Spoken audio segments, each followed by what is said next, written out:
regarde la situation situation chez chez... nos voisins, et notamment nos voisins allemands. Est-ce qu'il n'y a pas des leçons à tirer de la manière dont les partis politiques aujourd'hui confectionnent un programme pour arriver au pouvoir?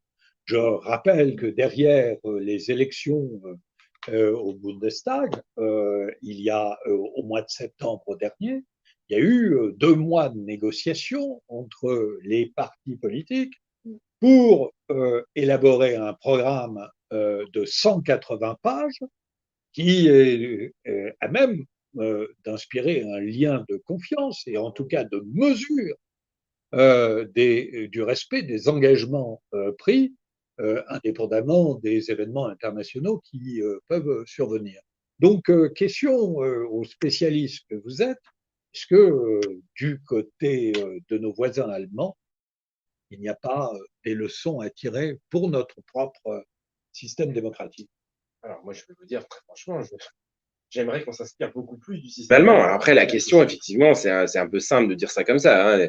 Les systèmes politiques sont faits d'histoire, de mentalité collective, d'institutions qui ont un temps long, etc. Mais en Allemagne, la démocratie allemande, on va dire que c'est un modèle. Mais elle, elle fonctionne quand même bien mieux que la nôtre, et notamment parce qu'elle est beaucoup plus parlementaire. Concrètement, je pense que le problème aussi de notre système politique, c'est qu'il s'est hyper présentialisé, et l'hyper-présentialisation, c'est une machine à fabriquer de la défiance. Hein. Regardez, par exemple, la haine que suscite aujourd'hui Emmanuel Macron. C'est quand même très, très frappant. Emmanuel Macron, il a une base à peu près de 25%, 30% de gens qui l'apprécient beaucoup, mais les deux autres tiers le détestent parce qu'il y a une espèce de... Plus notre système se présidentialise, plus la défiance se concentre sur une personne.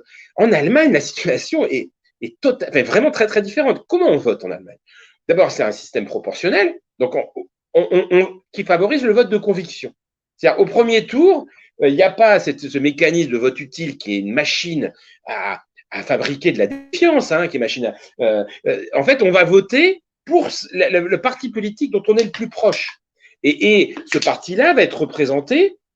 C'est compliqué parce qu'il y a un double système, c'est un système fédéral, donc évidemment c'est compliqué, mais en gros, vous votez par adhésion. Et puis ensuite, il y a un rapport de force qui est construit, et donc il y a une combinatoire de coalitions possibles. Hein, donc on l'a vu la dernière fois, donc là actuellement, il y a une coalition entre le Parti social-démocrate, les Verts et les libéraux, hein, mais d'autres combinaisons étaient possibles. Donc là, il y avait la grosse coalition avant, donc entre le SPD et la CDU, CSU. Donc là, elle a été exclue. Mais du coup, concrètement, qu'est-ce qui se passe? Eh bien, les partis politiques sont extrêmement importants. Hein. Concrètement, Angela Merkel, elle dépendait de son parti politique très fortement. Elle avait un contrat avec son parti politique. Et les partis politiques, du coup, évidemment, il n'y a pas de primaire là-bas. Hein. Il y a beaucoup plus de militants. Les partis sont beaucoup plus... Parce que ça a du sens, en fait, d'appartenir à un parti politique. Et puis, une fois que chacun a voté pour son camp, eh bien, effectivement, pendant plusieurs semaines, plusieurs mois parfois, ils vont négocier un accord de coalition. Et donc, on va faire des compromis. Hein, ce qu'on ne fait pas en France.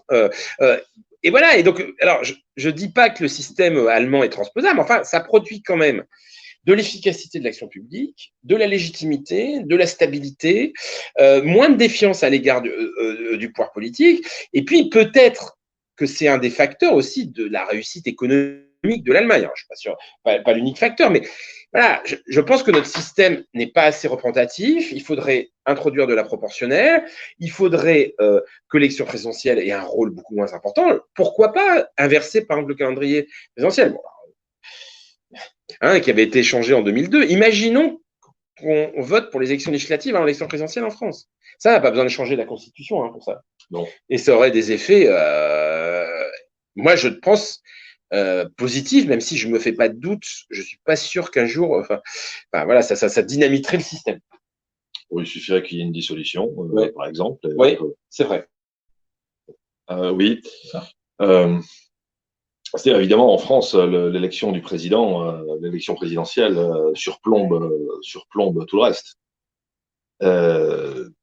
et à moins d'en revenir à un régime parlementaire pur, donc un peu, enfin, alors que lorsque le président de la République était élu par des parlementaires et des délégués d'élus locaux réunis en collège, un peu comme à l'italienne. Mais justement, le système politique français est tel qu'est comment dire, l'atomisation et la kyrielle de partis, de mouvements fait qu'avec une proportionnelle, on pourrait vite se retrouver dans un système à l'italienne qui serait complètement ingouvernable.